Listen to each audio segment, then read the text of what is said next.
Você é policial, se for filosofar sobre isso, é muito louco. A gente costuma dizer que não é pra qualquer um, né? Tem que ter uma certa identificação ou, sei lá, tem que estar correndo no sangue mesmo. Eu não consigo nem explicar o que seria isso daí.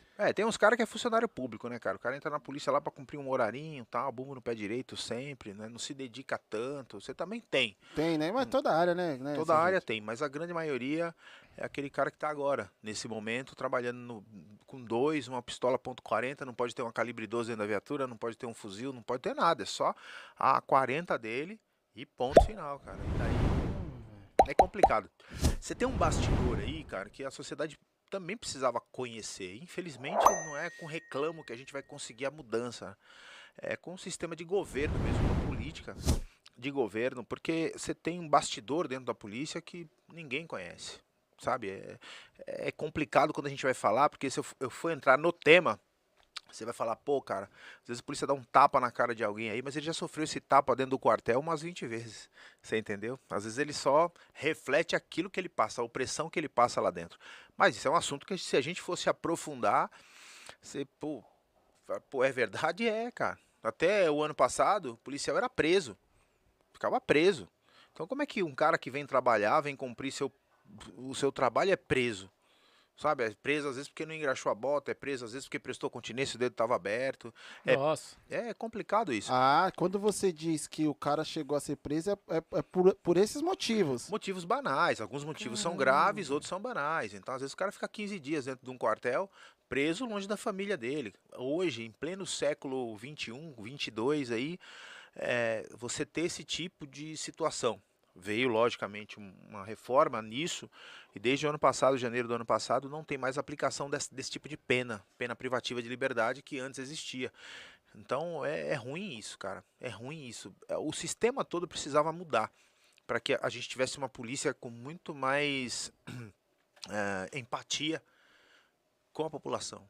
Isso seria muito importante. Isso eu posso falar abertamente porque vivi isso. Eu sei como é. Eu sei como é você sair do quartel com raiva e você atender o público externo com raiva.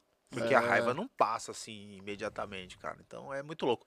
Tem uma história, por exemplo, é que a gente já avançou um pouquinho, mas depois a gente retorna Não tem problema, desde o início. Fica à vontade. Mas um policial me procurou para fazer uma defesa para ele, que ele tava com aquele giroflex da viatura apagado. Certo. Aí a viatura, não tinha viatura para patrulhar, o sargento autorizou, determinou que ele pegasse aquela viatura que estava com o giroflex apagado, e ele estava patrulhando à noite. Passou um oficial de ônibus, viu o giroflex apagado e comunicou, porque não poderia estar apagado.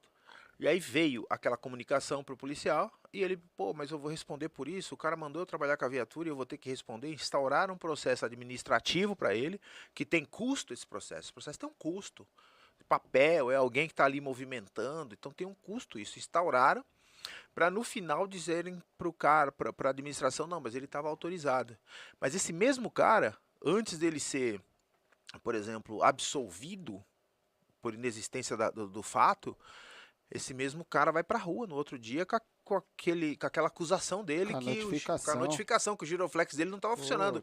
E ele estava se dedicando para defender a sociedade. Essa mesma sociedade que ele vai parar um membro dela com uma lâmpada do carro queimada.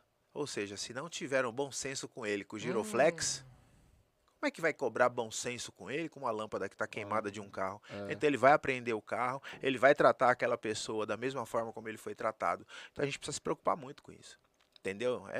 Não é fácil ser policial, não é fácil. Às vezes a gente critica aí o policial que desce da viatura, dá um tapa em alguém, não que eu sou favorável à violência, mas eu acredito que os olhos da sociedade, os olhos do judiciário, do legislativo, de quem for aí, tem que voltar a focar no policial.